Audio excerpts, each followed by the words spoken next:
Assalamualaikum warahmatullahi wabarakatuh. Selamat pagi anak-anak. Gimana kabarnya pagi ini? Sehat? Alhamdulillah. Pada pertemuan kali ini kita akan belajar tentang PPKN KD 3.4. Tentang apa itu? Coba buka bukunya semuanya. Halaman 91. Di situ ada keragaman agama di Indonesia. Sebelum Ibu menjelaskan pelajarannya, ada yang tahu nggak nih? Ada berapa agama besar yang dianut masyarakat Indonesia? Ayo, siapa yang tahu? Nggak ada yang tahu. Kalau nggak ada yang tahu, Ibu jelaskan ya. Di masyarakat Indonesia ada 6 agama besar yang dianut, yaitu 1. Agama Islam, 2. Kristen, 3. Hindu, 4. Buddha, 5. Katolik, dan 6. Konghucu. Kenapa banyak sekali keragaman agama di Indonesia? Karena dipengaruhi oleh letak geografis perdagangan internasional.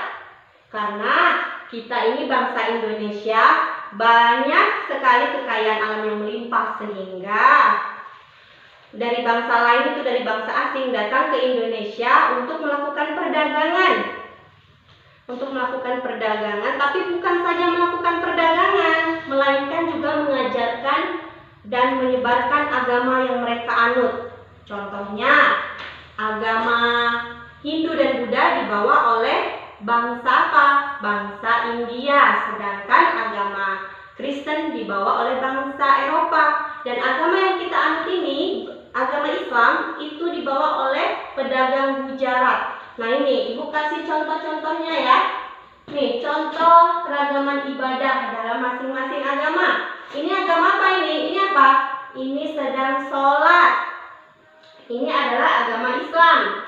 Ya, kita biasa melakukannya karena kita beragama Islam. Ini agama Kristen. Di mana ini? Ini di gereja. Agama Kristen sama dengan agama Katolik, sama-sama di gereja. Sedangkan ini agama Buddha, sama dengan agama Konghucu. Sama tempatnya, yaitu kalau nggak salah di Klenteng ya, itu juga kurang tahu. Nah ini agama Hindu, banyak dianut agama ini di Bali. Orang Bali itu banyak sekali menganut agama Hindu. Ya, sudah paham? Kalau paham, buka halaman 92 dan kerjakan latihannya di rumah ya.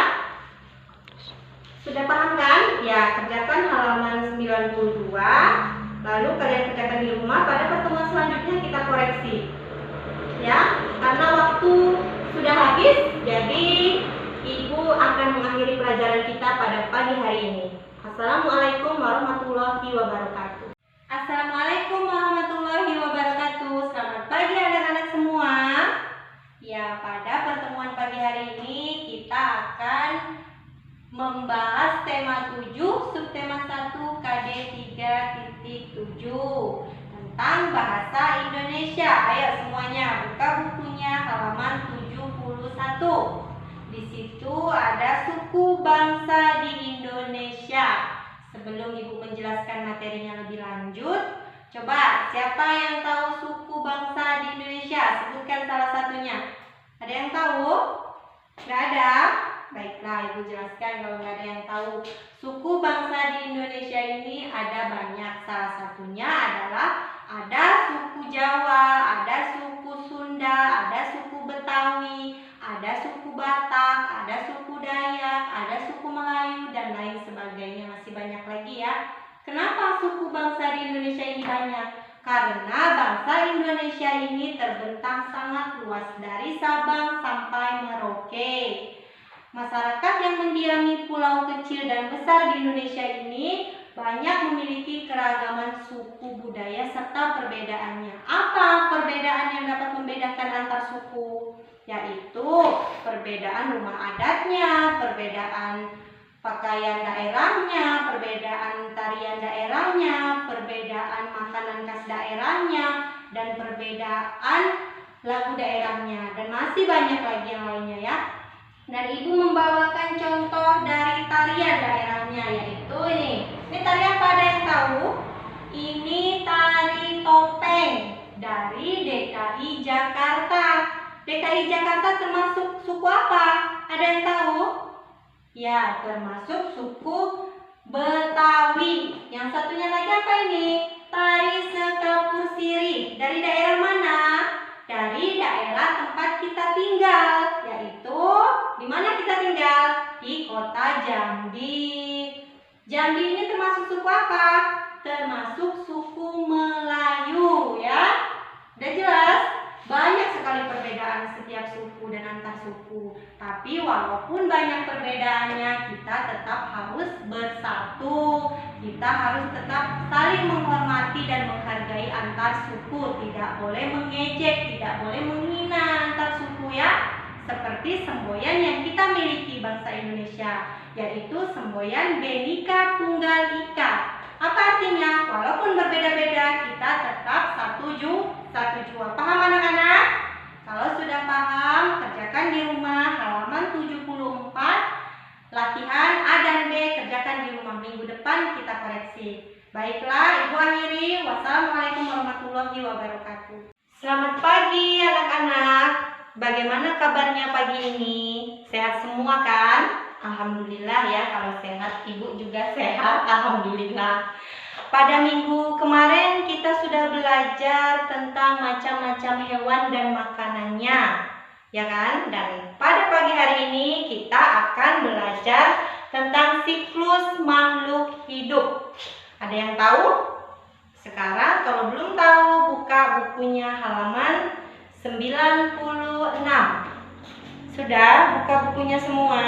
Coba lihat di situ ada gambar kupu-kupu, ya kan? Tuh, gambar kupu-kupu. Ada yang tahu apakah kupu-kupu termasuk ke dalam metamorfosis sempurna atau tidak? Ya, metamorfosis sempurna atau tidak? Kupu-kupu termasuk ke dalam hewan yang mempunyai metamorfosis sempurna. Kenapa? Karena dia melewati beberapa tahap. Ibu tanya dulu, apa yang dimaksud metamorfosis? Ada yang tahu? Metamorfosis adalah perubahan bentuk. Itu namanya metamorfosis. Sama seperti kupu-kupu ini. Pertama dia menjadi telur. Dari telur dia ke ulat atau larva. Lalu dia berubah menjadi kepompong atau pupa. Lalu dia berubah lagi menjadi kupu-kupu muda. Tahu kan, sering lihat kupu-kupu muda yang masih nyantol di pohonnya, belum bisa terbang. Setelah itu baru dia menjadi kupu-kupu dewasa.